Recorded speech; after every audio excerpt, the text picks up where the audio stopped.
My name is Jason Glardy. I'm the host of Get Good. In this series, I'm joined by the very talented Lindsay Camerick.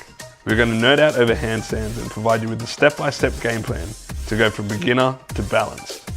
We cover the why you're doing it, what to do, and how much to do of it. Welcome to episode 2, shoulders and wrists.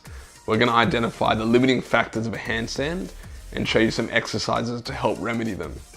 We'll show you Lindsay's favorite warm-up routine that will help prime your body for handstands. The thing that really changed my practice, because I used to be very big into strength training and I would maybe stretch like 10 minutes afterward. Yeah. And I was wondering why I wasn't, seeing any improvement in my range of motion. And somebody told me that you can't expect to become more mobile when you treat strength training as the main course and mobility as a side dish. Yeah, sure. That makes sense. Ever since I started treating them as equally important to each other, I've seen all kinds of improvement. When people are just sort of sitting in a stretch, so if I was just gonna sit in a split like this and relax all of my muscles, this would be an example of flexibility, because right now I'm not doing any work. Gravity is just pulling me into this position and none of my muscles are engaged and it's very passive. I could just lay down here. If I wanted to make this active, it would be something like a standing split, where instead of gravity pulling me into the position, I'm engaging, so I'm engaging my quad, I'm engaging my glute and my hamstring, and I'm pulling myself into an active split. So it's not gravity doing the work, it's my muscles doing the work. Got it. So that would be the difference between just being flexible, where you need an external force to pull you into a position, and then being mobile, which is being able to pull yourself into that position.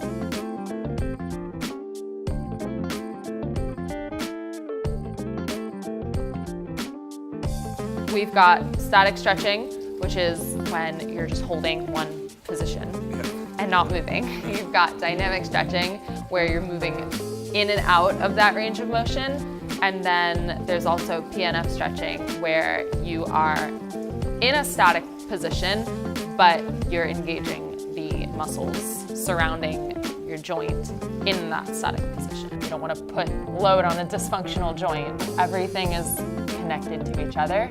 Yeah. So if you can isolate each joint, make sure it works properly first, then when you put it all together, you can make sure that everything's doing its correct function.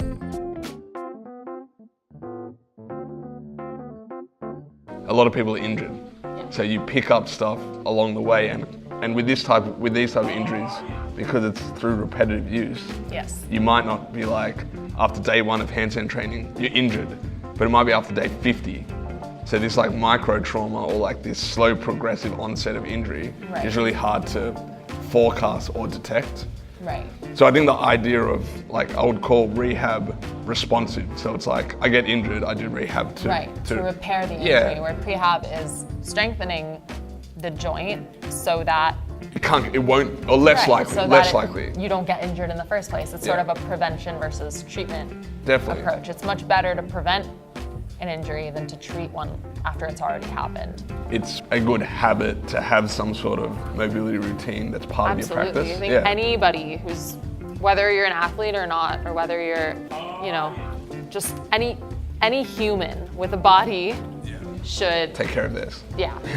We only get one body. Totally. And mobility training is like insurance. If you're gonna practice something like hand balancing, which kind of requires that you turn human anatomy and biomechanics upside down, literally, you do need to take those precautions to make sure that you're keeping yourself safe.